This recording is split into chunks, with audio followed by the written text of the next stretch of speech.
tonight we will have a public hearing for the TIF progress report on our two TIF projects, Harrisonville Town Center and Harrisonville Marketplace.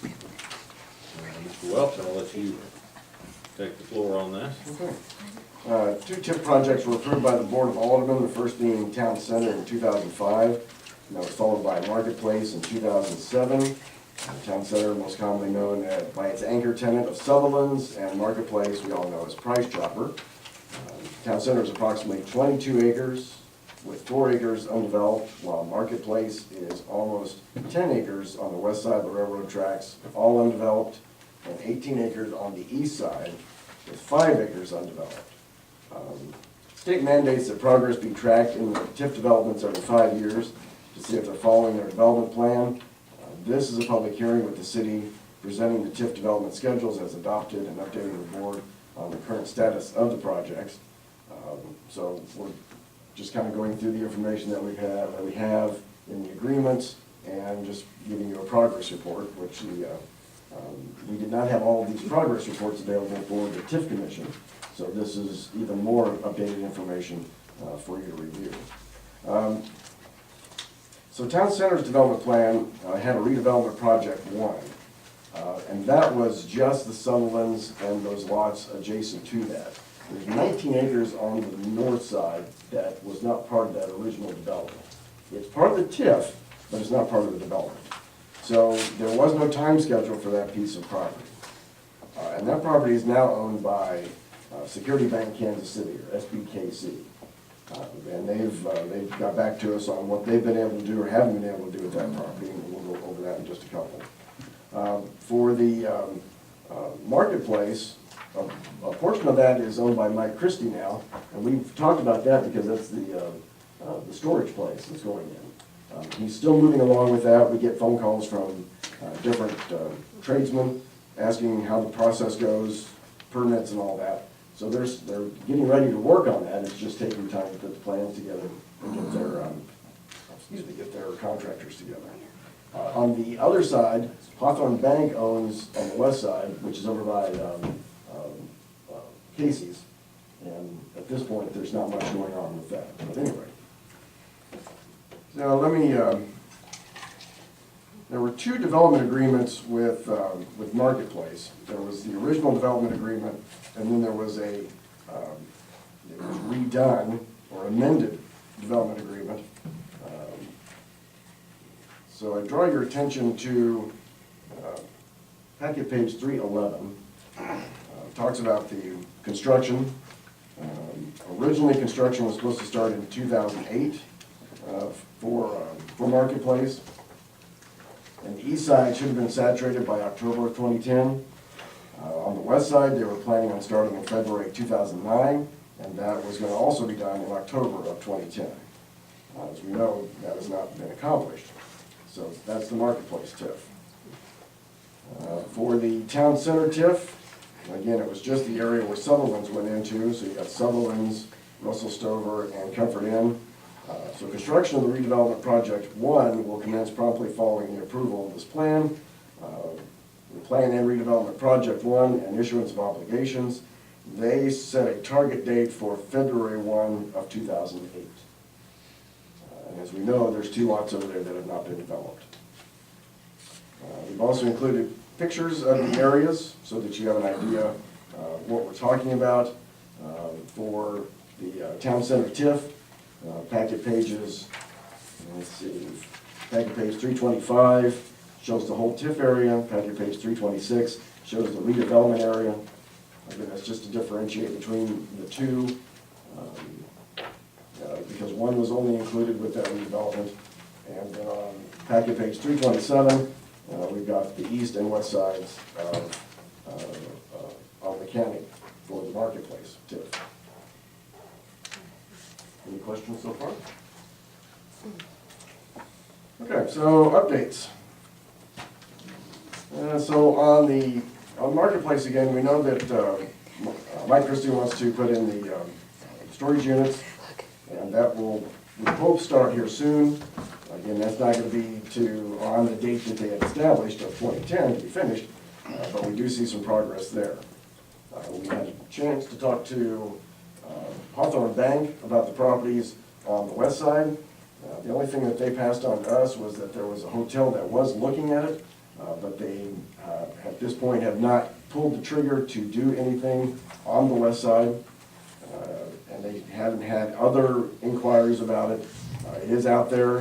They are advertising that it's available, and it is in that TIF area, but at this point, there is no, there's nobody that's come across for us for building permits or inquire any more than, you know, what can we put out there, what can we do, and it's been very sparse. For Town Center, I believe there is a letter that we included from Dave Christie on that, talking about how he is not doing much with that property at this time. He felt that the city had, it was on packet page 7, that the city went with another TIF after they had done his TIF, and that they took an adverse position to Harrisonville Partners and Hy-Vee when they approved the Price Chopper TIF, which was a direct violation of what was represented to Harrisonville Partners, Sutherland Lumber, and Russell Stover Candies. Consequently, the outlot development has been a low priority for Harrisonville Partners, and if I can be of further assistance, please advise. So at this point, they're not pushing for anything to be done. And then for the 19 acres, I had a chance to talk to Kimberly Barlows. She is the real estate agent for that property for Security Bank of Kansas City. And there's 19.47 acres. They have, I think it's like everybody else, when this project started, or all these projects started, they hit right when the downturn occurred in the economy, and that just slowed everything down. They're still seeing that with that development as well. We are, in the second paragraph, we are actively marketing the property to potential developers and pad site users. We utilize the services of a local Harrisonville resident to maintain the property. New construction is slow to form in Harrisonville. However, for a community of 10,000 residents, there has definitely been some significant activity in the past few years. Westchester Lanes was demolished to make way for Casey's with truck traffic pumps. Anytime Fitness took over the former Rena Center. Love's opened across I-49 from their project, and RP Lumber is in the process of opening for business. They are now open, and the place is very nice. Having that building occupied was a requirement. That's something we didn't know about. I'm not sure what the requirement was, but maybe it was they needed that to be filled because it had so much space that they felt like that nobody was going to come in and put in a large anchor store because of the square footage. So with the Price Chopper filled now, they could have possibly seen the need for a ground-up building for a new anchor tenant for Harrisonville and the surrounding community. So who's that supposed to be? that's the SBKC. That's 19 acres next to Sutherland's, Block Realtors. Well, you know, Price Chopper held on to that grocery store for a long time, so nobody could make it another grocery store after they moved out. Right. Maybe somebody was paying rent on that place. Well, I think it was because it was a large vacant building. Well, it was vacant because he was paying rent on it. Yeah. To the previous owners of the shopping center, whoever they were. Yeah. But now that it's filled, they think that there may be a need for another anchor tenant that'll want to build on a 19-acre tract. Is there 19 acres there? Yeah. From the building, in front of the street? Next to, or on the north side of Sutherland's, yeah. Oh. We're on Town Center. Oh, okay. It's on Town Center, not in Marketplace. And Mr. Christie has also talked about getting retail in along Commercial Boulevard, so he's got 2 lots up there that he wants to put something in, and that may be fast food, it may be something else, but that's what he's talked about is retail. So we should see that improve. If he puts the storage facilities in, you've also got 7,500 square feet of retail space that'll go in there. So that'll open it up. Questions? Just a lot of talking. I have some questions on something to do with the TIFs, but are we done with that part? Whatever questions you got, go ahead.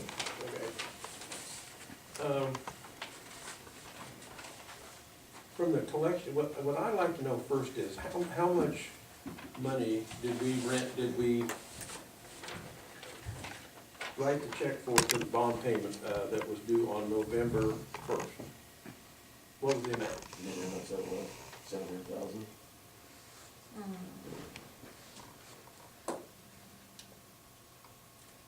Trying to think where that's at right at the moment. Yeah, so we're looking at refinancing that as well, because the rates are so high, we're hoping to possibly reduce that, and that would take away some of our liability. We'll bring that to the next meeting. But no, I don't know what that, the last payment was. Is she looking at that? I can look at it.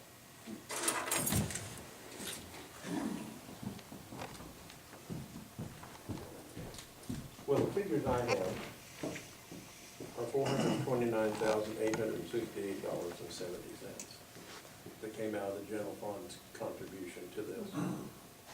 And I just want to know if that's the right amount. Are you talking total? I'm talking, that is the deduction from the general fund. That's the amount of money that came out of the general fund as of November 1st. And I think that's more than I've been told that the amount was. I've always heard it was less than that. Yeah, and we budgeted about. These are figures that come from all the collection reports. And there's a discrepancy on the collection reports. I thought the auditor said that we were supposed to keep the accounts separate on the payments. And it looks like to me they've been, last year they were combined on December's payments from Marketplace and Town Center were combined in that to about $16,000, I think is what the figure was. And that may be what's wrong with this figure, the total I have. If so, I'd like to make sure we break those out separately so we can keep a better eye, since we got a new commission, they're gonna be wanting the right. Well, the other thing the auditor said was the differentiating between what's TIF and what's TDD, because Yes, the that funds were commingled and they need to be split out, so Yeah. you're not, you But know they're- what but the they're TDD. mixing the two. Right, you need to know what the TDD has and what it has paid, and then otherwise you don't know when the TDD has fulfilled its obligations if you're not keeping those separated. And then Marcella said at the last TIF meeting that we had $900,000, is that right, Dorothy? Do you remember that figure she quoted? I'm sorry? $900,000, isn't that what Marcella quoted us at the last TIF meeting that we had set aside? I'm not sure, but that sounds about Oh, right. there's 900,000, I know what you're referencing, there was 900,000 to pay towards the final balloon payment that comes at the end of the TIF, which is, I thought it was a couple $1 million is what, Yeah. the way I understood You're it. talking about the reserve then? Right. Yeah, I think we had Well, money. it says in the contract that we only have to put aside $100,000. So is that every year? We're putting it back, I mean, there's a I mean, certain is that what level. we're putting back, $100,000 a year per the contract, or is, how does that work? Well, I'm not sure how the reserve part works. I mean, we're contributing to the overall 900, payment. I'm trying to track how we got 900,000 in that, so I guess it's been in existence for 9 years? In 10 years. You have to see it's callable at this point. So that track from the contract saying they needed a $100,000 payment a year to be put toward reserves, correct? I don't know, I'm not gonna answer that and give you a wrong That's answer. what I'm asking. But yeah, that was the figure, there's 900,000 that's supposed to be in a reserve fund for, like I say, we have that final payment at the end, and so that's to help. Okay. You know, if it was paying more, you may not need any of it. If it was performing and was paying itself, there wouldn't be an issue, but Right, and then that'll change out if we decide to refinance. it could potentially reduce that, and the 900,000 could be a sufficient amount. What it would do is make the final payment. There is no balloon payment. Right. The way the auditor wrote it out was they combined years to say, here's what you owe, instead of every year listing what the payments were. So I think that's where some people look at that and say, well, those are accelerated payments. Not really, they're just combined by the auditor.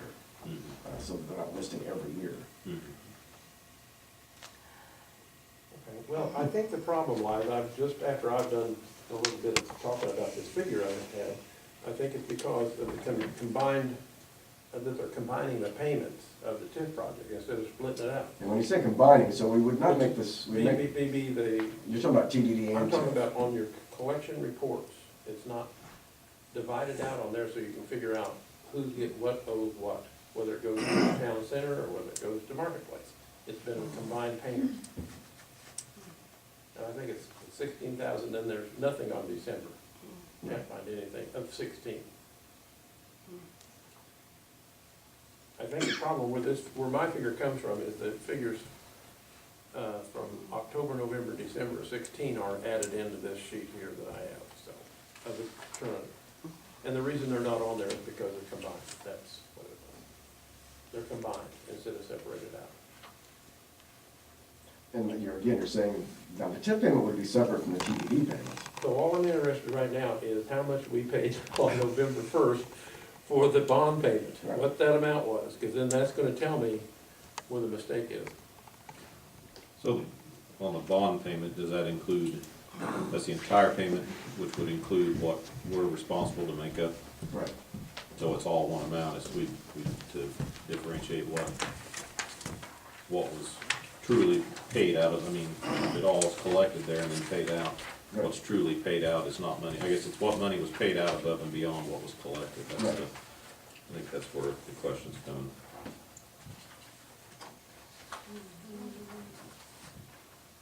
Okay, what we got?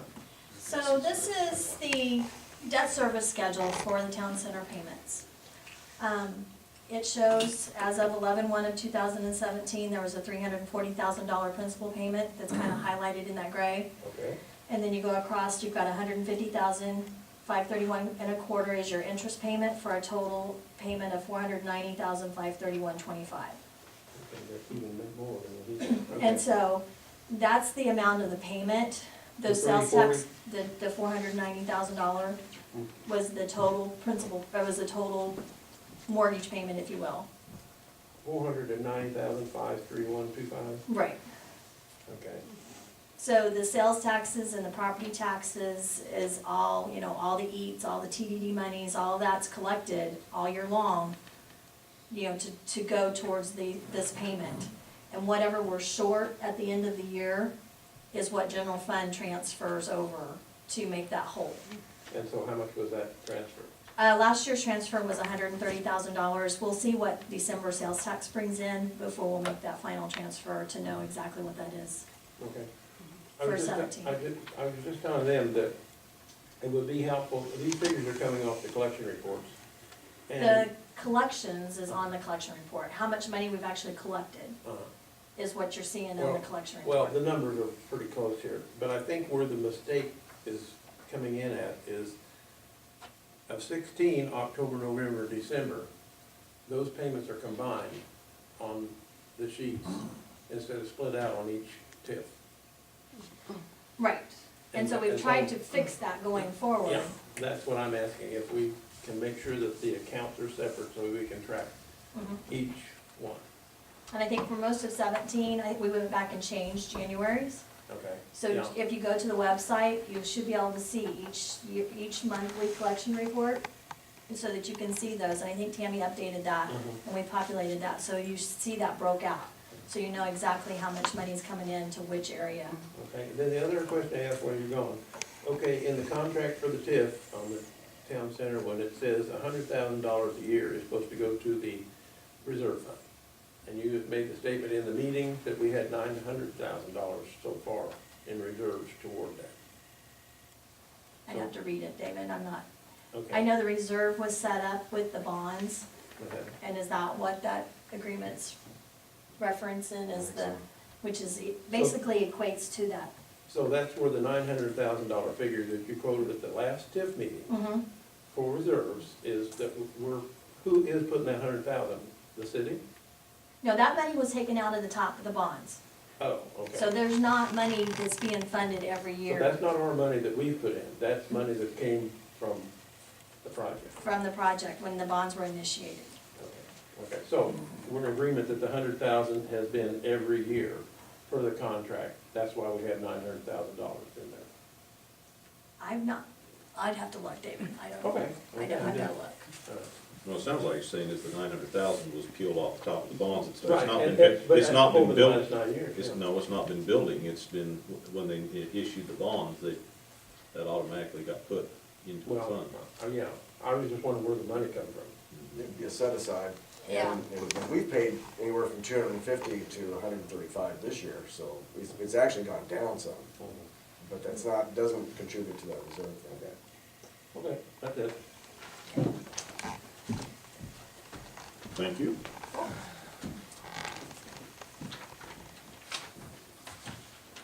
All right, anybody else have anything? Yes?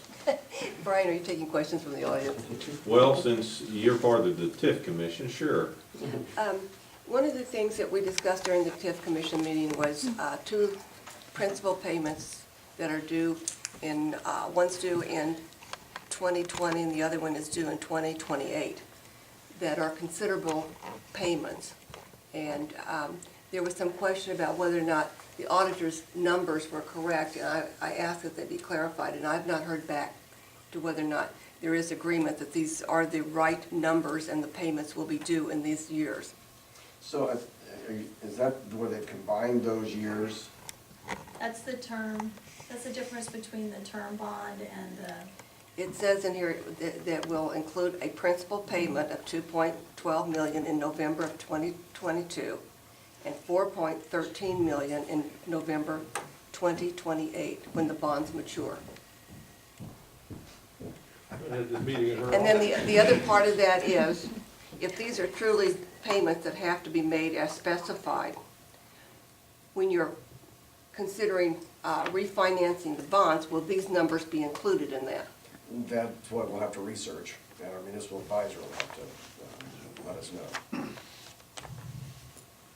So let's see what Marcel finds out in the packet. Okay, She's gotta go find out. that's fine. Yeah, we talked about that and forgot to look it up. I apologize.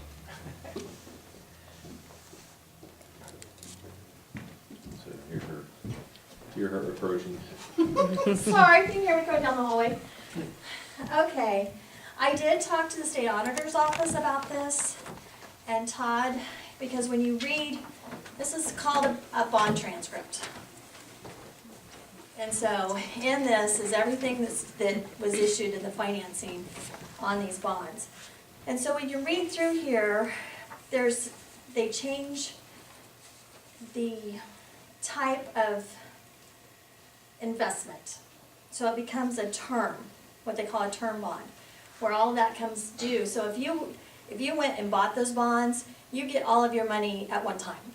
You know, if you were the person that went and bought that money because you wanted the interest, you wanted to make that investment. The city has to make annual payments. It doesn't change the way we make our payments. Your debt service schedules show you making annual payments. And so when I talked to Todd about this, I was reading through this and several pages later, and he told me, he goes, you'll have to apologize for us because we didn't go far enough into this 500 and some odd page document to define the difference in the way the bonds are structured. So it doesn't change the city's payments or the TIF agreement payments, but it changes the person that bought those bonds when they get their money. So we still have that $500,000 or $600,000 payment that we have to make every year. And you're saying that these lump sum principal payments that they're talking about will not exist, do not exist? They don't. We have to make an annual payment, just like, I mean, most of us make a monthly mortgage payment, and so we make an interest payment at 6 months, and then we make an interest and principal payment at 6 months. And so in our debt service schedules, it outlines those payments that are made in 21 and 22 and 23, clear all the way through 2028, when the bonds mature. And so that's, and I was, because I was confused, just like, why did you say this? And so that's what he told me. He was like, and when you read through this, because I cited it, he pulled it up, because he's got copies of all these documents, so he could see where that was at as well. So there is that total, that when you're on the investment side, where you're the person that's gone and bought that investment, that you get your money all at one time that year, but the city still has to make annual payments. So we don't have to come up with one lump sum at one point in time without setting it aside someplace. Make sense? Yep. Okay. And we have more than one bond issue that's that way.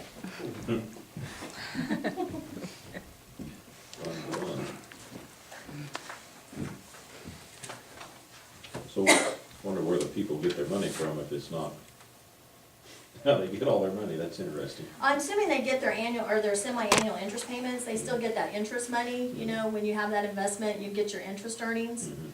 You know, but you don't get that whole principal payment until it matures at that term, Mhm. you know, that it's outlined, you know, that they referenced in here.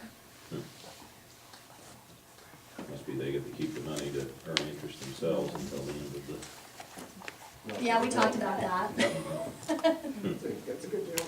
that the bank gets the benefit of that. All right. Did you have anything else, Ashley? That was it.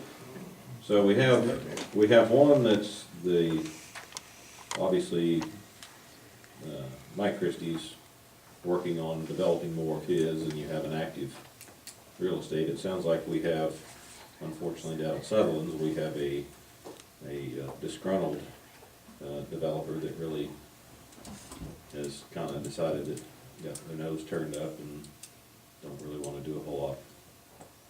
I don't guess there's too much way to hold his feet to the fire either in finishing what's down there, since there's no clawbacks or anything that were designed in these, which I think we've been through that before about that being a huge flaw, is not having clawbacks in one of these type of agreements to hold somebody accountable. I found Mr. Christie's letter very interesting though about the discussion of the Hy-Vee, because I've heard that before, that Hy-Vee was looking at Harrisonville and kind of, I mean, who knows, I'm sure there's two sides to the story and the truth somewhere in between, but it reaffirms there was at one time a Hy-Vee looking at going somewhere, and a Hy-Vee in that area would have definitely brought in some serious sales tax numbers, and that might very well have been a performing area rather than a non-performing. We would have had a chance, there was an opportunity to bring I can't tell you what lumberyard it was in there, that was just gonna build, and no TIFs, but then we wouldn't have been able to sell bonds. So if they didn't get the bid, or get the position. Well, I hadn't heard this part of the story, but it sounds like we actually kind of, again, it goes back to they created a TIF to compete with the other one, which we have one where we back the bonds, and then we create another one that we don't back the bonds, which isn't obviously smarter, but then you're competing with the one that you did, so. Right. Amazing. No one I've talked to, well, you know that, well, anyway, at the MML conferences, back bonds on TIFs. They don't put their city money into a TIF. Well, they don't put money into a TIF, and they don't do them without a clawback provision, because we all know that there's nothing in the state statutes that protects you from when something goes south. So having clawbacks designed is what, that was discussed, you know, when we talked about that 353, that was something that you want to have as clawback provisions, because you want to make sure that they're getting something, and you want to be sure that the people get what they're supposed to, so. Hindsight's 20/20. So, all right, anybody else have anything else for this public hearing? Anybody else in the audience that'd like to speak on the public hearing? All right, hearing no one, we'll close the public hearing, and we will adjourn until our meeting at 7. All right. Thank you.